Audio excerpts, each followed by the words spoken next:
నమస్తే, welcome to C23 news. స్పరా hospital వివాదం, ఒక మహిళ మృతి, 9 మంది వైద్యులపై కేసు. కోర్టు ఆదేశం వెనక అసలు కథ ఏమిటి?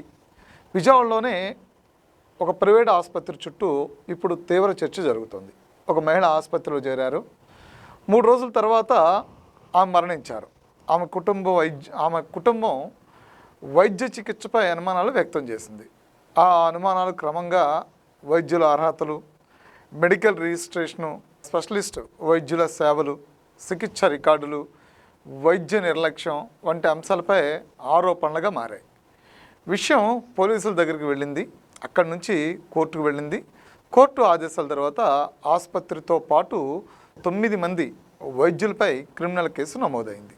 అయితే ఇక్కడే అసలు విషయం ఉంది. అదేంటి అంటే, స్వరా హాస్పిటల్ విజయవాడ BRTS రోడ్లోనే ఒక ప్రాంతంలో ఉంది.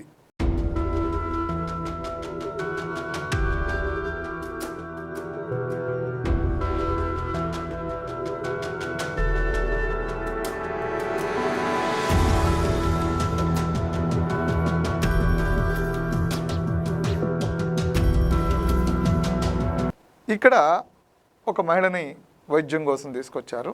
3 రోజుల తర్వాత ఆమె మరణించింది. పోలీసులు కేసు నమోదు చేయలేదు. అనుమానాస్పద కింద నమోదు చేసి ఇన్వెస్టిగేషన్ చేసేవాళ్ళో తెలియదు. కానీ పోలీస్ స్టేషన్ నుంచి తిన్నగా బాధితులు ఎవరైతే ఉన్నారో కుటుంబ సభ్యులు కోర్టును ఆశ్రయించారు.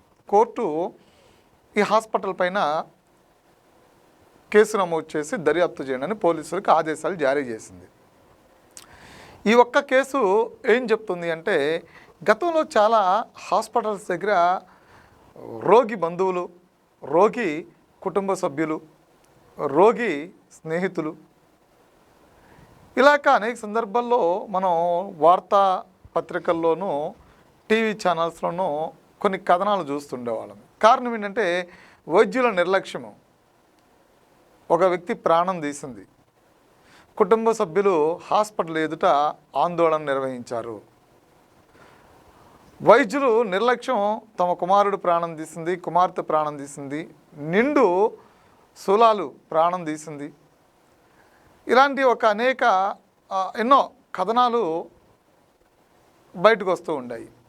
దాని మీద వాళ్ళు హాస్పిటల్ మీద కొంత దాడి చేసేవాళ్ళు, లేదంటే అద్దాలు పగలగొట్టేవాళ్ళు, హాస్పిటల్ వైద్యుల మీద దాడి చేసేవాళ్ళు. ఇలాంటి వాటి మీద ఇంకో హాస్పిటల్ బంధువులు ఆవేశంతో హాస్పిటల్ సిబ్బంది మీద దాడి చేశారు, హాస్పిటల్పై దాడి చేశారు, డాక్టర్లపై దాడి చేశారు. ఇలాంటివన్నీ వార్తా కథనాలుగా వస్తూ ఉండేవి. ఇప్పుడు స్వరా హాస్పిటల్లో ఒక వ్యక్తి కోర్టుకెళ్ళి ఈ హాస్పిటల్లో జరుగుతున్నటువంటి ఈ హాస్పిటల్లో జరుగుతున్నటువంటి ఏదైతే ఇలాంటి నేర లోపల ఉన్నటువంటి వాస్తవాలని బయటకు తీయాలి. ఏది హాస్పిటల్ ఫస్ట్ స్టార్టింగ్ చెప్పే కదా, హాస్పిటల్ వైద్యుల మీద, వాళ్ళ నిర్లక్ష్యం మీద, హాస్పిటల్ మీద, అక్కడ రిజిస్ట్రేషన్ సంబంధించిన డాక్టర్ రిజిస్ట్రేషన్ మీద, వాళ్ళకి రిజిస్ట్రేషన్ రెవెన్యూల మీద, ఇలా అనేక అనుమానాలు వ్యక్తం చేస్తూ కూడా కోర్టులో వేసినటువంటి పిటిషన్. అంటే ఇదొక డిఫరెంట్ అనే చెప్పొచ్చు. ఇప్పటివరకు జరిగినటువంటి వార్తలు, కథనాలు, ఇప్పటివరకు హాస్పిటల్ మీద జరిగినటువంటి దాడులు, లేదంటే వైద్య నిర్లక్ష్యాల మీద జరిగినటువంటి అంశాలు, తర్వాత ఇవి కేసులుగా నమోదయ్యాయా లేదంటే హాస్పిటల్ మీద దాడి చేసినటువంటి వాళ్ళ మీద కేసులు నమోదయ్యాయా, అక్కడ సెటిల్మెంట్లు జరిగాయా, పంచాయతీలు జరిగాయా, ఏదో కోణంలో కొంత మీడియాకి నయానా భయాన మొట్ట చెప్పి డాక్టరు అక్కడితో ఆ సమస్యని పరిష్కరించి వాళ్ళ వార్తా కథనాలను ఆపుకున్నారు. ఇలాంటివన్నీ కూడా రెగ్యులర్గా జరిగినటువంటి చర్చలు. ఇప్పుడు దీనికి సంబంధించి భిన్నమైనటువంటి చర్చ నిజంగా ఇది ఎలా నమోదైంది ఈ కేసు, దీని వివరాలన్నీ కూడా ఒకసారి చూద్దాం లోతుగా. అసలు కేసు అంటే ఈ హాస్పిటల్ మీద వచ్చినటువంటి ఆరోపణల నేపథ్యంలోనే ఈ కేసు అంతా కూడా అంటే ఎక్స్ప్లెయిన్ చేసేటువంటి ప్రయత్నం చేస్తా. అంటే వాస్తవాలు అనే విషయాలు పక్కన పెట్టి ఆరోపణల నేపథ్యంలో అంటే కోర్టుకి ఆయన వెళ్ళినటువంటి విధానము, కోర్టు దాని మీద ఇచ్చినటువంటి ఆదేశాలు, దాని తర్వాత ఇన్వెస్టిగేషన్, ఇలాంటివన్నీ కూడా చెప్పేటువంటి ప్రయత్నం చేస్తాను. అయితే స్వరా హాస్పిటల్ ఉంది, కేసు నమోదైందా అంటే నేరం రుజువైందా లేదా కోర్టు దర్యాప్తుకు ఆదేశించిందా, అంటే వైద్యులు దోషులని తేల్చిందా అనేది ఒక క్వశ్చన్ మార్క్గా ఈ అంశాన్ని చెప్పేటువంటి ప్రయత్నం చేస్తా. అది కూడా కాదు, అయితే అసలు ఈ కేసులో ఏం జరిగింది అనే ఈ 2 క్వశ్చన్ ని బేస్ చేసుకుని ఈ అంశాన్ని చెప్పడానికి ప్రయత్నం చేస్తాను. కోర్టు దర్యాప్తుకు ఆదేశించింది అంటే వైద్యులు దోషులను తేల్చిందా అనే ప్రశ్న. అది కూడా కాదు, అయితే అసలు ఈ కేసులో ఏం జరిగింది అనేటువంటి ఒక క్వశ్చన్. ఈ 2 క్వశ్చన్లు బేస్ చేసుకుని చెప్పేటువంటి అంటే ఈ వీడియోలో పూర్తి డీటెయిల్స్ ఇచ్చేటువంటి ప్రయత్నం చేస్తా. 2023 అక్టోబర్ 24న ఆసుపత్రిలో చేరినటువంటి అప్పాయమ్మ ఫిర్యాదులో పేర్కొన్న వివరాల ప్రకారం పంతలం అప్పాయమ్మ అనేటువంటి 51 ఏళ్ల మహిళ 2023 అక్టోబర్ 24న విజయవాడలోనే సత్యనారాయణపురం ప్రాంతంలో ఉన్న స్వరా సూపర్ స్పెషాలిటీ హాస్పిటల్లో చేరారు. ఆమెకు అప్పటికే కొన్ని ఆరోగ్య సమస్యలు ఉన్నట్లు కుటుంబం పేర్కొంది. అందులో ముఖ్యంగా ఎంట్రియల్ ఫిబ్రిలేషన్, సిఓపిడి అంటే దీర్ఘకాలిక ఊపిరితిత్తుల వ్యాధి, అలాగే న్యూరాలజీకి సంబంధించిన సమస్యలు ఉన్నాయని ఫిర్యాదులో కుటుంబ సభ్యులే పేర్కొన్నారు. అంటే ముందే గుండె ఊపిరితిత్తుల నరాల వ్యవస్థకు సంబంధించిన సమస్యలు ఉన్నాయనేది కుటుంబ వాదన. అదే కుటుంబం చేసినటువంటి ప్రధాన ఆరోపణ ఏంటి అంటే తన తల్లికి గుండె ఊపిరితిత్తులకు సంబంధించిన సమస్యలు ఉన్నందున కార్డియాలజిస్టు, పల్మానాలజిస్టు వంటి నిపుణులు సంప్రదించాలని ఆ కుమారుడు కోరినట్లు పేర్కొన్నారు. అయితే ఆసుపత్రిలో డ్యూటీ డాక్టర్ చికిత్స ప్రారంభించారని, స్పెషలిస్టు వైద్యులు అందుబాటులో ఉన్నారని కుటుంబానికి చెప్పారని ఫిర్యాదులో ఆరోపించారు. ఇదంతా ఫిర్యాదులో ఆ కుటుంబ సభ్యులు చేసినటువంటి ఫిర్యాదులో అందులో చెప్పినటువంటి ఆరోపణలు, వాటిని చెప్తూ ఉన్నాను. సరిగ్గా అంటే మళ్ళొకసారి క్లారిటీ కోసం చెప్తున్నా, ఎందుకంటే ఇందులో లీగల్ అంశాలు ఉన్నాయి కాబట్టి వీడియోలో వివరంగా చెప్పేటువంటి ప్రయత్నం చేస్తున్నా. అదే ఫిర్యాదులో కుటుంబ సభ్యులు ఆరోపించారు. అలాగే ఆమెకి ఐవి ఫ్లూయిడ్స్ ఇచ్చారని కూడా ఫిర్యాదులో పేర్కొన్నారు. అయితే చెస్ట్ ఎక్స్రేలో స్వల్ప ఊపిరితిత్తుల ఇన్ఫెక్షన్ కనిపించిందని, తర్వాత ఆమెను ఆసుపత్రిలోనే ఉంచి చికిత్స కొనసాగించారని, ఈసీజీ ఎక్స్రేలను కార్డియాలజిస్టు పరిశీలించినట్లు కుటుంబానికి తెలిపారని ఫిర్యాదులో ఆరోపణలు ఉన్నాయి. కానీ ఇక్కడే ఒక కథ విషాదకరమైనటువంటి మలుపు తీసుకుంది. అదేంటంటే అక్టోబర్ 27 3 రోజులకే ఆమె మరణించింది. అంటే అక్టోబర్ 2023 24న ఆవిడ హాస్పిటల్లో అడ్మిట్ అయ్యారు. అక్టోబర్ 27న ఆసుపత్రిలో చేరిన 3 రోజులకే ఎవరైతే ఈ పంతలం అప్పాయమ్మ మరణించారు. దీన్ని కుటుంబం చేసినటువంటి ఫిర్యాదు ప్రకారం ఆమె సడన్ కార్డియాక్ అరెస్ట్ కారణంగా మరణించినట్లు పేర్కొన్నారు. అయితే తన తల్లి మరణంతో కుటుంబానికి ఒక ప్రశ్న ఎదురైంది. అదేంటి అంటే ఆమెకు అసలు ఏం జరిగింది? ఆమెకు ముందే ఆరోగ్య సమస్యలు ఉన్నాయి, కానీ ఆమెకు ఆసుపత్రిలో అందించిన చికిత్స సరైనదేనా? అవసరమైన సమయంలో నిపుణులైనటువంటి వైద్యుల సలహా తీసుకున్నారా? చికిత్సలో ఏమైనా లోపం జరిగిందా? ఈ ప్రశ్నలపై కుటుంబం అనుమానాలు వ్యక్తం చేసింది. మరణం తర్వాత మొదలైనటువంటి ప్రశ్నలు మనం ఒకసారి పరిశీలిస్తే ఆమె కుమారుడు చికిత్సకు సంబంధించినటువంటి రికార్డులు, వైద్య వివరాలను సేకరించడం ప్రారంభించారనేది ఫిర్యాదులో కూడా పేర్కొన్నారు. అయితే అక్కడి నుంచే మరో వరుస ప్రశ్నలు తెరపైకి వచ్చాయి. ఎవరు ఆమెకు చికిత్స చేశారు? ఆ వైద్యుల అర్హతలు ఏమిటి? వారికి చెల్లుబాటు అయ్యేటువంటి వైద్య రిజిస్ట్రేషన్ ఉందా? నిజంగా కార్డియాలజిస్టు, పల్మనాలజిస్టు వంటి స్పెషలిస్టులు చికిత్సలో పాల్గొన్నారా? చికిత్స రికార్డులు ఎప్పుడు తయారయ్యాయి? ఎందుకంటే వాళ్ళు తీసుకొచ్చినటువంటి ఏదైతే హాస్పిటల్కి తీసుకొచ్చినటువంటి మొదటి రోజునే వాళ్ళు చెప్పినటువంటి అంశాలు, అంటే ఫిర్యాదులో కూడా పేర్కొన్నటువంటి అంశాలు కార్డియాలజిస్టు, పల్మనాలజిస్టు. అయితే ఆవిడ చనిపోయింది కూడా షడన్ హార్ట్ అటాక్, అంటే కార్డియాక్ అరెస్ట్తో కూడా షడన్గా చనిపోయారు అనేది, 3 రోజుల తర్వాత చనిపోయారు అనేది ఆయన చేసినటువంటి మరో ఫిర్యాదు. అంటే ఓవరాల్గా ఆ హాస్పిటల్లో స్పెషలిస్టులు ఉన్నారా? నిపుణులైనటువంటి వైద్యులు ఉన్నారా? అసలు వీళ్ళు హాస్పిటల్లో ఏ పర్పస్ అయితే హాస్పిటల్లో అడ్మిట్ చేస్తారో ఆ దానికి సంబంధించినటువంటి వైద్యం, అక్కడ సదుపాయాలు, అంటే వైద్యం జరిగిందంటే ఆవిడకి వైద్యం అందించారా? ఇలాంటివన్నీ కూడా ఇప్పుడు 1 by 1 డౌట్స్గా వచ్చాయి. ఎందుకంటే అతనికి డౌట్స్ వచ్చినటువంటి, అంటే ఆయన ఏదైతే పర్పస్, ఏదైతే రీజన్తో ఆవిడ హాస్పిటల్లో అడ్మిట్ చేశారో, ఏదైతే ఆవిడ అడ్మిట్ చేసినప్పుడు వాళ్ళు సమస్యలు చెప్పారో, ఏదైతే ఆవిడకు ఉన్నటువంటి అంతకుముందు ఉన్నటువంటి ఆవిడకి అనారోగ్య సమస్యలు ఏవైతే ఉన్నాయో అనారోగ్య సమస్యలు ఏదైతే చెప్తూ హాస్పిటల్ అడ్మిట్ చేశారో అవన్నీ కూడా ఫిర్యాదులో పేర్కొన్నారు. ఫిర్యాదులో పేర్కొన్న తర్వాత వాటికి సంబంధించినటువంటి ట్రీట్మెంట్ జరిగిందా లేదా అనే దాని మీద ఇక్కడ ఒక $1 మిలియన్ ప్రశ్న. సో ఆ ప్రశ్నల నుంచే మరొకసారి ఫిర్యాదు అసలు ఏం చేశాడు అతను, ఆ ఫిర్యాదులో ఏం చెప్పాడంటే, నిజంగా కార్డియాలజిస్టు, పల్మాలజిస్టు వంటి స్పెషలిస్టు చికిత్సలో పాల్గొన్నారా, చికిత్స రికార్డులు ఎప్పుడు తయారయ్యాయి, వాటిలో తర్వాత ఏమైనా మార్పులు జరిగాయా, ఇలాంటి అంశాలపై కుటుంబం అనుమానాలు వ్యక్తం చేసింది. ఇవన్నీ అసలు ఇది జరిగిందా లేదా అనేది. ఆ తర్వాత ఆరోపణలు కేవలం వైద్యం నిర్లక్ష్యానికే పరిమితం కాలేదు. ఈ కేసులో మరో ముఖ్యమైన విషయం ఏంటంటే, ఇటు కేవలం ఆరోపణలు వైద్యుల నిర్లక్ష్యానికి మాత్రమే పరిమితం కాలేదు.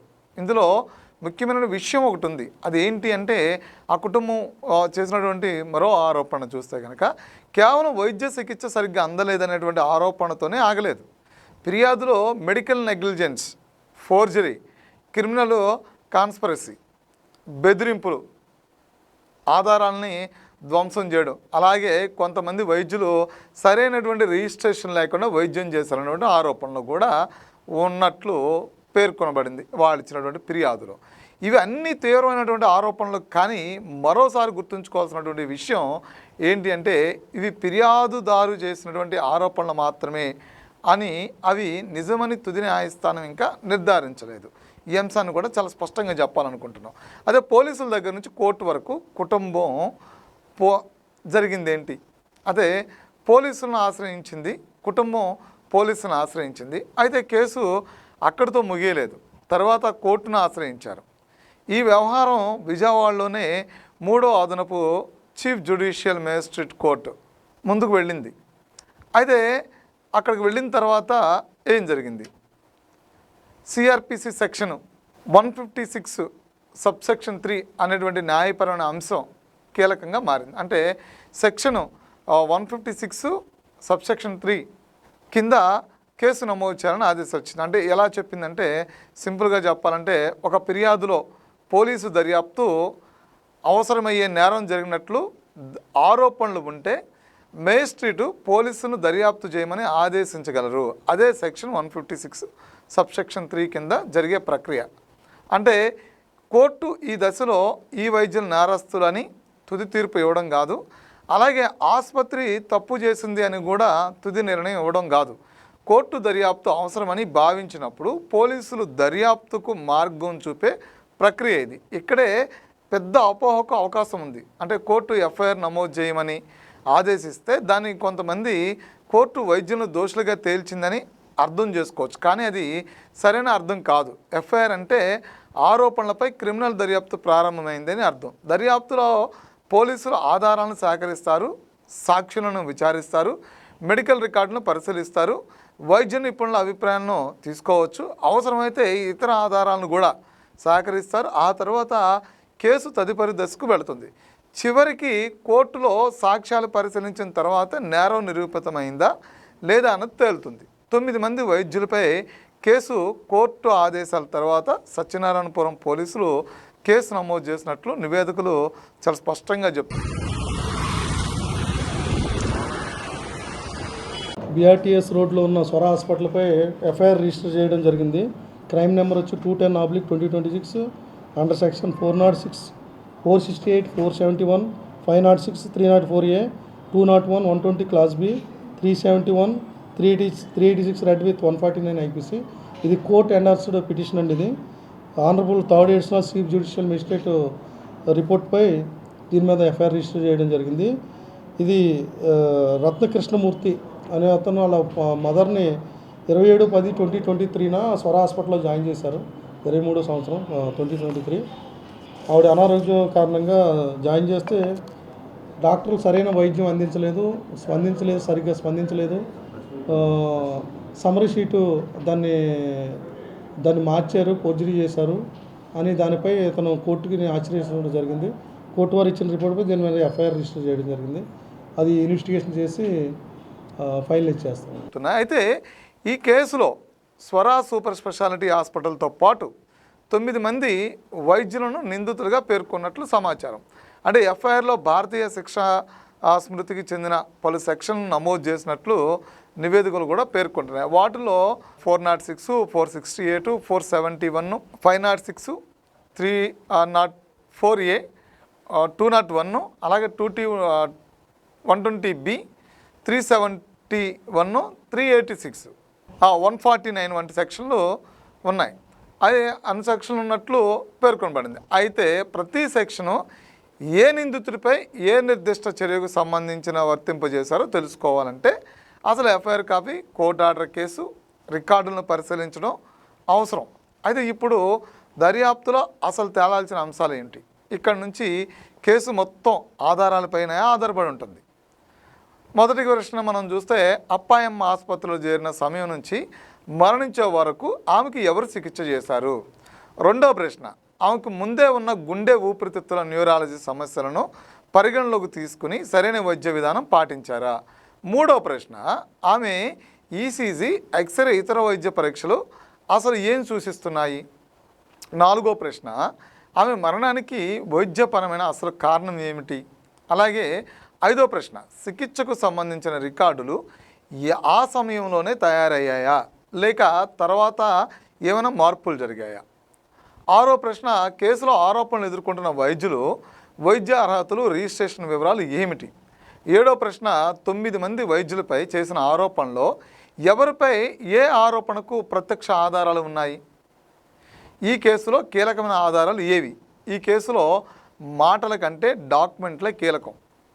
ఆమె కేస్ షీటు, ఈసీజీ రిపోర్ట్లు, ఎక్స్రేలు, బెడ్ టెస్ట్ రిపోర్ట్లు, ప్రిస్క్రిప్షన్లు, మెడికేషన్ ఛార్జ్, నర్సింగ్ రికార్డులు, డ్యూటీ రోస్టర్, డాక్టర్ కన్సల్టేషన్ రికార్డులు, వైద్యుల రిజిస్ట్రేషన్ వివరాలు, ఆసుపత్రి రికార్డులు అందుబాటులో ఉంటే సీసీటీవీ ఫుటేజ్, అలాగే మరణానికి సంబంధించిన వైద్య ఆధారాలు ఇవన్నీ కలిపి పరిశీలించినప్పుడే ఆ మరణానికి అసలైన కారణం ఏమిటి, చికిత్సలో నిజంగా లోపం జరిగిందా లేక ముందే ఉన్న తీవ్రమైన అనారోగ్య సమస్యల కారణంగా పరిస్థితి విషమించిందా అనే ప్రశ్నలకు సమాధానం దొరికే అవకాశం ఉంటుంది. మరో ముఖ్యమైనటువంటి విషయం, స్వరా సూపర్ స్పెషాలిటీ హాస్పిటల్ తన అధికారిక వెబ్సైట్లో cardiology, pulmonology, neurology, critical care తదితర విభాగాలను అందిస్తున్నట్లు పేర్కొన్నది.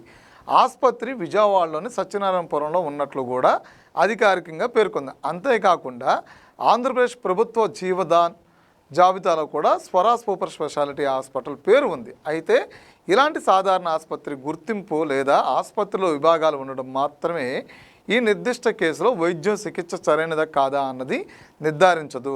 అది పూర్తిగా అప్పాయమ్మకు అందించిన నిర్దిష్ట చికిత్స, వైద్య రికార్డుల నిపుణుల అభిప్రాయాలు, దర్యాప్తు ఆధారాలు, చివరికి కోర్టు నిర్ణయం పై ఆధారపడి ఉంటుంది. మరి స్వరా హాస్పిటల్ తప్పు చేసిందా? ఇదే తప్పుడు ఇప్పుడు అందరి ముందున్న ప్రధాన ప్రశ్న. దానికి ప్రస్తుతం తుది సమాధానం లేదు. ఎందుకంటే ఒకవైపు కుటుంబం తీవ్రమైనటువంటి ఆరోపణలు చేస్తుంది, మరోవైపు పోలీసు కేసు నమోదు చేసి దర్యాప్తు ప్రారంభమైంది, కోర్టు దర్యాప్తుకు ఆదేశించింది. కానీ ఇప్పటికీ తుది న్యాయ తీర్పు రాలేదు. అంటే అందువల్ల ఆసుపత్రి తప్పు చేసింది అని ఇప్పుడే తేల్చడం ఎంత తప్పో, ఆరోపణలని అబద్ధమని ఇప్పుడు చెప్పడం కూడా అంతే తప్పు. అసలు కథ ఏంటి? ఒక 51 ఏళ్ల మహిళ ఇప్పటికే కొన్ని తీవ్రమైన అనారోగ్య సమస్యలతో 2023 అక్టోబర్ 20న ఆసుపత్రిలో చేరారు. 3 రోజుల తర్వాత అక్టోబర్ 27న ఆమె మరణించారు. ఆమె కుటుంబం చికిత్స, స్పెషలిస్టు వైద్యుల సేవలు, వైద్యుల అర్హతలు, రిజిస్ట్రేషన్, మెడికల్ రికార్డులు, వైద్యుల నిర్లక్ష్యం వంటి అంశాలపై అనుమానాలను వ్యక్తం చేసింది. ఈ ఆరోపణలు పోలీసు నుంచి కోర్టు వరకు వెళ్ళాయి.